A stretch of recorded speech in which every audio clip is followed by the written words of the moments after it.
"Hi, you're on the Reddit Confessions channel." She raised her glass, winked at the crowd, and said it like it was the cleverest thing in the world.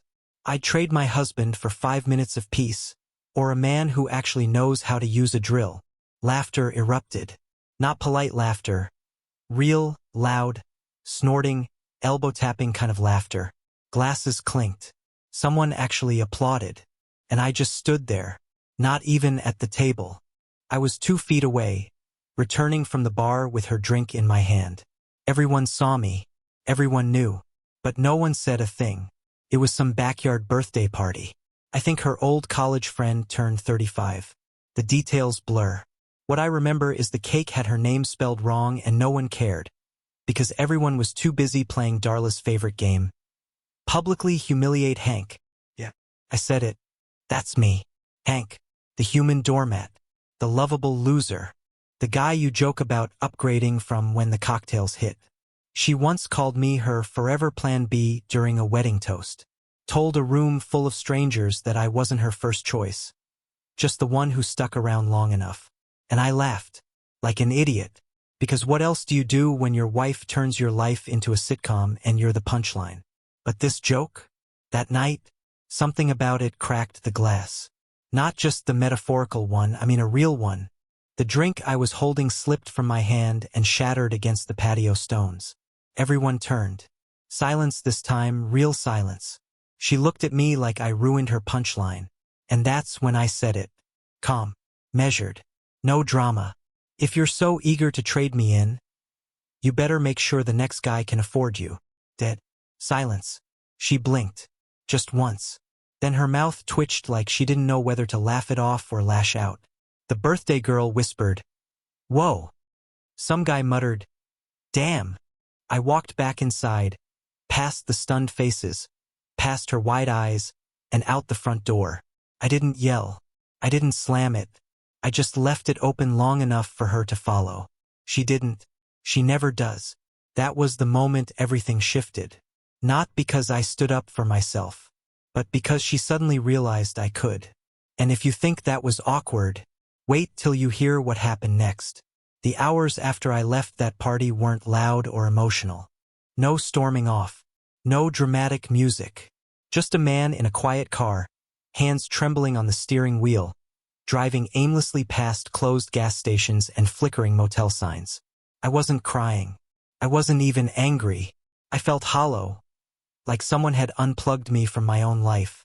I stopped at a 24-hour diner, sat in a booth that smelled like syrup and old leather, and stared at my reflection in the window for an hour. That's when it hit me. She wasn't going to text. Not tonight. Not tomorrow. Not even to ask where I went. When I finally dragged myself home, the porch light was off. No note. No, where are you? Not even a missed call. Just silence. Inside, the house looked exactly the same, but felt completely different. Her shoes were by the door like always. The lemon-scented candle was still burning. But for the first time in years, I looked around and realized none of it felt like it was mine. It was her kingdom. I had just been existing in it. I didn't sleep in our bed that night. I laid on the couch with my jacket still on and stared at the ceiling fan. In the morning, I woke up stiff, my phone still blank. No, I'm sorry. No, that went too far. Nothing. Just a muted group chat and a notification from the weather app telling me it might rain. She came home around noon. Walked in like she owned the world. No apology. No explanation. She just looked at me, tossed her bag on the counter and said, "You left early." I waited. I wanted her to say more, to explain, to even fake some concern. But all she did was grab a bottle of sparkling water and start scrolling through her phone. I asked, carefully, "Do you even know what you said last night?" She didn't even look up. "It was a joke, Hank." People laughed. "Why are you acting like I insulted your mother?" I think that moment broke something in me. Not because she was cruel, but because she genuinely didn't think anything was wrong. In her head, I was being dramatic, sensitive, weak. But weakness has its limit. I didn't fight. I didn't yell. I just stood up, grabbed my laptop, and sat in the guest room, locked the door, and I started writing a letter. Not to her, to myself. a kind of manifesto. I listed every moment I'd laughed off the humiliation, every time I'd been made to feel small. I wrote it all down, page after page, until my fingers hurt. I needed to see it, to see what I'd allowed for years. She knocked once. "Are you seriously doing this?" she asked through the door. "Hiding in the spare room?" No, I thought. Not hiding. Preparing. Because the next time we're in a room full of people, and she tries to turn me into a joke again, she won't like the punchline I've been writing. The guest room was never meant to be mine. It still had her old boxes stacked in the closet, a broken lamp we never replaced, and that ridiculous wallpaper with little boats that she once said made her feel calm. I didn't feel calm. I felt like a squatter in my own house. But for the first time in years, I also felt something else: stillness. No snide comments. No eye rolls. No cold silence after a question she didn't want to answer. Just quiet. The kind that creeps under your skin and asks if you're ready to do something about it. The second morning in that room, I noticed she wasn't trying to win me back. No texts during the day. No gentle knock on the door. She was walking around like nothing had changed. Actually, no, she was walking taller. Like she had space to breathe now that I'd locked myself away from her life. She started playing music while she got dressed, humming along to those pop songs she once mocked. She left home earlier, came back later. I heard her giggle on the phone more than once. Not with me, obviously. That's when I checked the cell plan. It was still under my name. So I logged in, and what I saw stopped me cold. Dozens of late-night calls and texts to a number I didn't recognize. Short ones, then longer ones, then calls that lasted over an hour. Every night I was on that couch, staring at the ceiling. She was whispering into the phone with someone else. I didn't confront her. Not yet. Instead, I started watching closer. She took a new perfume out of the drawer, one I'd never seen before. Her makeup changed. She bought new earrings and wore them with clothes that had been pushed to the back of her closet for years. Tight dresses, low backs, deep reds. She wasn't dressing for me. That Friday, I heard her on the phone again. The bedroom door was cracked. Her voice dropped to that soft tone she never used on me anymore. I leaned closer, quiet as I could. I couldn't catch the whole conversation, but I heard enough. She said, "He's still sulking. I think he'll give up soon. He always does." I think my heart stopped. Not because she said it, but because she was right. That's exactly what I'd always done. Let her win. Let her laugh. Let her trample over me because I thought that was love. I believed enduring her cruelty was proof of my loyalty. But in that moment, outside our bedroom door, something shifted in my spine. I didn't storm in. I didn't cry.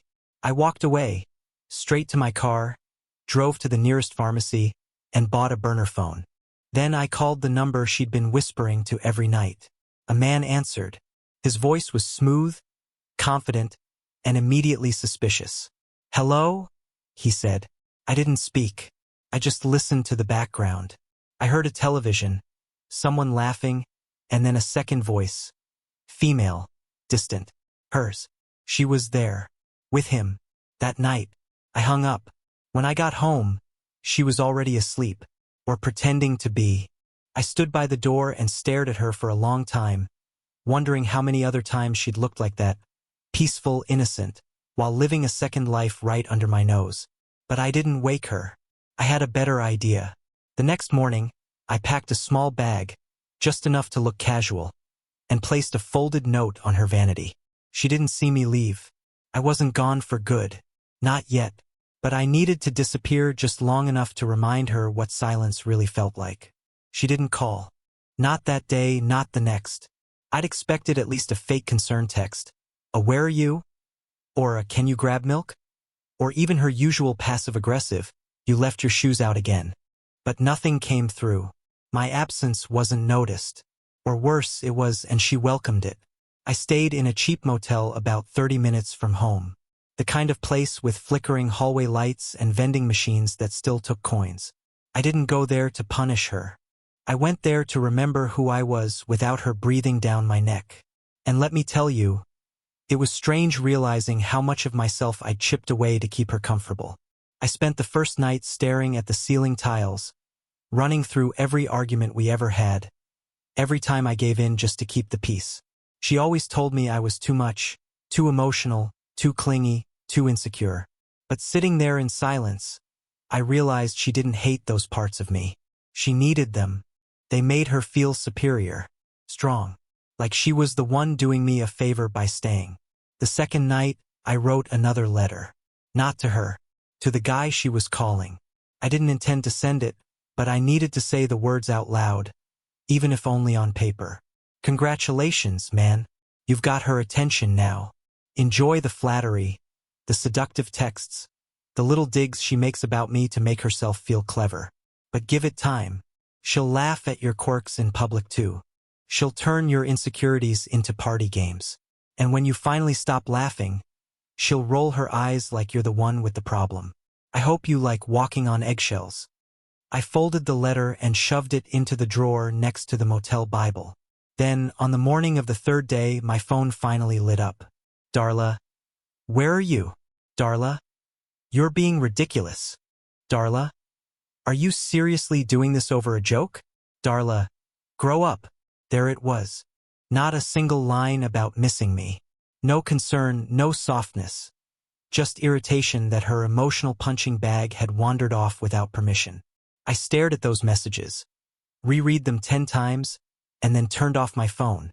Around noon, I drove back. Not to move back in. Not to beg. I just wanted to see what she looked like when she had to face an empty room and a mirror.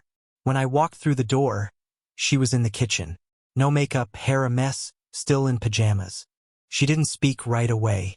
Just looked at me with narrowed eyes, like I'd broken some unspoken rule by not answering her texts.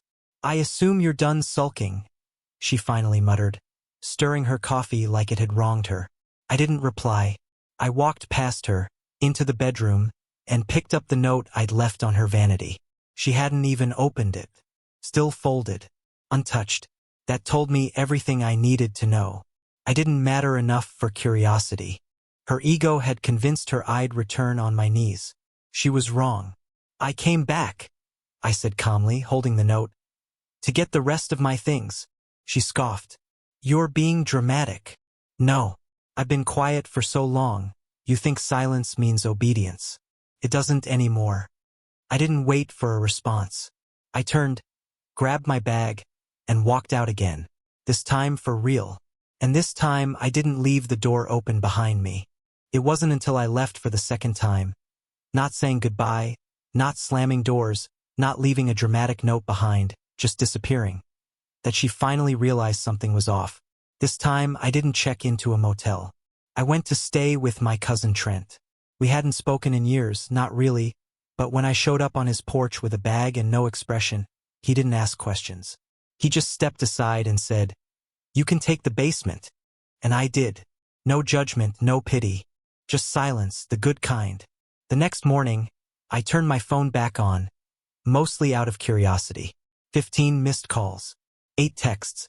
They didn't start concerned, they started annoyed. Then they shifted. A picture of the cat sleeping alone on the bed. A blurry selfie of her holding a mug and looking sad. A message that simply said, "So this is how it ends?" I didn't reply. Not because I wanted to punish her, but because every time I started to type, I realized I had nothing left to say. Not yet. What do you say to someone who laughed while they belittled you in front of others, then expected you to crawl back with a smile? Trent eventually broke the silence one night over beer and leftover pizza. "You look like someone who's finally drowning after pretending to swim for years," he said without looking at me. I let out this strange, bitter laugh because he wasn't wrong. I had been pretending for years. Pretending her snide comments were funny. Pretending I didn't mind being the afterthought. Pretending she still saw me. On the third day, Darla called again. I let it ring out. But that night, I listened to the voicemail. Her voice was tight, almost strangled. "I miss you. I didn't mean to hurt you, Hank. Can we talk? Please?" I played it 3 times. She'd never said please like that before. But still, I didn't go back. Instead, I drove by the house after midnight. Lights were off, porch dark. But her car wasn't alone. A silver SUV I didn't recognize was parked across the street. And my gut knew. The quiet inside my chest got louder. It wasn't suspicion anymore. It was certainty. I didn't knock. I didn't make a scene. I took a photo of the car, time-stamped it, and left. 2 days later, I sent her a message. Just one line. I know who he is. I know how long. I'm done. No name. No questions. Just the truth, straight and silent. She didn't reply right away. But 4 hours later, she called. And this time I picked up. Her voice was shaking. Hank, wait. It's not what you think. Please. I didn't mean for it to happen like this. I didn't yell. I just listened. And when she paused, expecting a reaction, I said, "You joked about trading me in. I hope he was worth the price." That was the first time I ever heard her cry without trying to win. No manipulation, no twist. Just stunned silence on the other end. And finally, that silence felt like closure. The morning after that call, I woke up to a full inbox. Not just texts from Darla, but emails too. Long ones. Paragraphs where she poured out justifications, half-confessions, desperate rewrites of the truth. In her version, everything was vague and blurry. It wasn't serious. It just happened. I was confused. He meant nothing. But she never said the one thing I needed to hear. I'm sorry. Because that would have required admitting that she deliberately hurt me, and Darla never apologized for deliberate things, only for accidents. I didn't respond. Not to punish her, but because I didn't trust myself to keep it clean. And I had to keep it clean. Not for her. For me. I'd spent too many years losing my temper in my own head, only to smile through gritted teeth at dinner parties and pretend we were fine. I wasn't going to give her a single tear this time. No more angry speeches. No more emotional breakdowns. Just a steady unraveling of the life she thought I'd never walk away from. I made a list. Quietly. Everything I'd paid for in that house. The mortgage solely in my name. The furniture 90% bought on my card. The car hers, but the loan? Mine. Even the damn Netflix account was under my email. I started calling numbers. Canceling things. Transferring accounts. The more I did, the more I realized how deeply I'd built that world, and how little she had invested beyond appearances. 3 days later, she sent me a photo of herself in our bedroom. She'd made the bed, placed one of my hoodies on the pillow, and captioned it, "I miss you here." I stared at it for a long time, but all I saw was staging. A performance. She hadn't even thought to ask what I missed. Probably because she assumed I missed her. But I didn't. I missed me. The me I used to be before I became the background noise in her show. The final straw came on a Thursday. I was sitting in Trent's basement when I got a call from an unknown number. A man's voice, mid-30s, nervous. "Hey, is this Hank? Look, I think we need to talk." I froze. My gut already knew who it was. The guy. The upgrade she joked about. He said her name like they were still involved. Said he didn't know she was married when it started. Claimed she told him we were separated but living under the same roof. He sounded embarrassed. But what hit hardest was this. She said you'd never leave. That you needed her more than she needed you. I didn't realize. He trailed off. I didn't help him finish. I just thanked him, told him I appreciated the honesty, and hung up. My hands were shaking. Not from rage. From something worse, recognition. She had never loved me the way I loved her. Not really. I was a prop in her life. A stable character she could mold and mock to fit the story she told everyone else. But props don't speak. And mine just did. That night, I booked an appointment with a divorce attorney. I didn't tell her. Not yet. I needed to see her face when I finally said the words she never expected. Because when you build an empire of mockery and secrets, you forget that even the quiet ones have a breaking point. And I had just reached mine.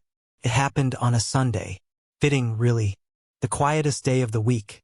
The one she used to spend lounging in robes and posting filtered pictures of pancakes we didn't eat. I called her that morning and asked if she'd be home around noon. She sounded surprised, maybe even hopeful. "Yeah. Are you coming by?" Her voice was lighter, like she thought this was me giving in again. I told her I just needed a few minutes. She said, "Okay." And I could hear the smile forming. I didn't dress up. Just jeans, an old jacket, and a folder under my arm. I didn't need her to see me as powerful or sharp or changed. I needed her to see me as finished.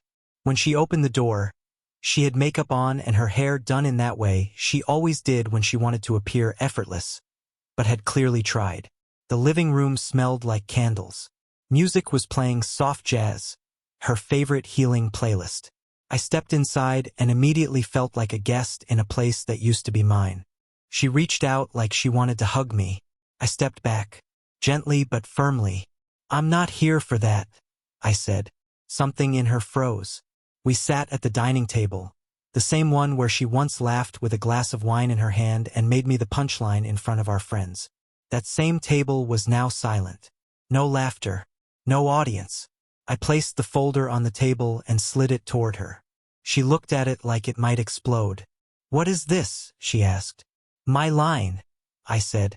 She didn't open it right away, just stared at me, eyes flickering between confusion and denial. "Are you really doing this? After all this time? After everything?" "Yes." My voice didn't shake. "I thought it would, but it didn't.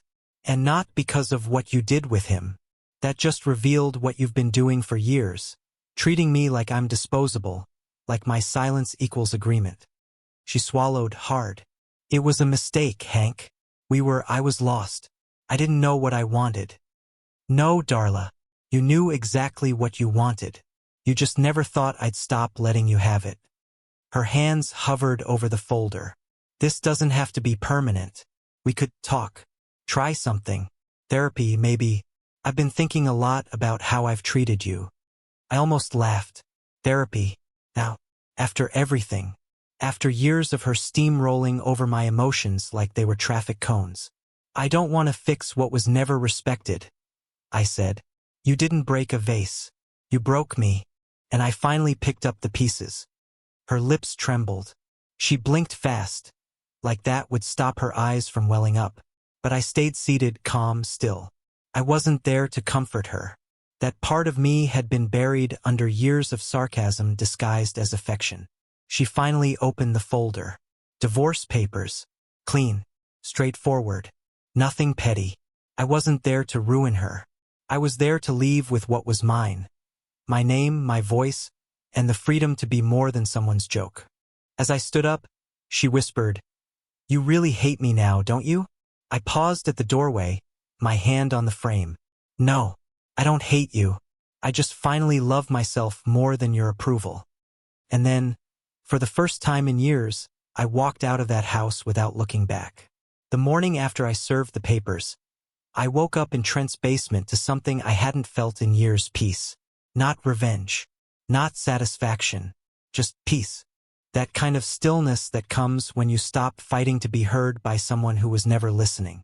I made coffee, sat by the window, and watched the world go on. Cars passed. Birds argued in the trees. The sky was that gray-blue that promises nothing but gives you enough to keep going. And for once, I didn't feel behind. I didn't feel lesser. I felt free. Darla tried reaching out once more. A long email filled with nostalgia. Excuses wrapped in memories. She mentioned the trip to Oregon, the way I used to make her laugh before bed, the time she got sick and I stayed up with her all night. She said she missed the version of us that worked. But that version of us only worked for her. I had just been surviving it. I didn't reply. Instead, I started doing small things. Reclaiming things. I got a haircut, not because I wanted to impress anyone, but because I realized I'd been keeping it long because she liked it that way. I threw out clothes I never liked wearing. I reopened my old sketch pad, the one I hadn't touched in 6 years, and I sketched for hours. Not perfectly, not professionally, but freely. A month later, I moved into a small one-bedroom apartment downtown. It had crooked cabinets and a squeaky floor, but it was mine, all mine. I bought furniture piece by piece, nothing fancy, just what I needed. I painted the walls without asking anyone's opinion. I slept diagonally on the bed just because I could. One Sunday afternoon, I went to a community art fair, just to walk around. A woman at one of the booths complimented my shirt. I laughed. An honest, surprised laugh. She smiled back and said, "You look like someone who finally came up for air." I didn't know what to say. Maybe because she was right. I'm not saying everything's perfect now. Healing isn't some grand movie moment. It's quiet. It's choosing yourself in small ways every single day. But I can finally breathe. I can look in the mirror without wondering if I'm enough. Because I am. I always was. I just needed to stop standing next to someone who made me forget it. So if you're out there, feeling like a shadow in your own story, just know this: you don't have to wait for someone else to value you. Start walking, even if it's slow, even if it's terrifying, because on the other side of that silence is a version of you that's been waiting to come back to life. And I finally found mine. What moment from this story hit you the hardest? The joke, the voicemail, or the final goodbye? Let us know in the comments. And if you've ever had to rebuild yourself after betrayal, your voice matters too. This has been Reddit Confessions, where every story is a step toward healing.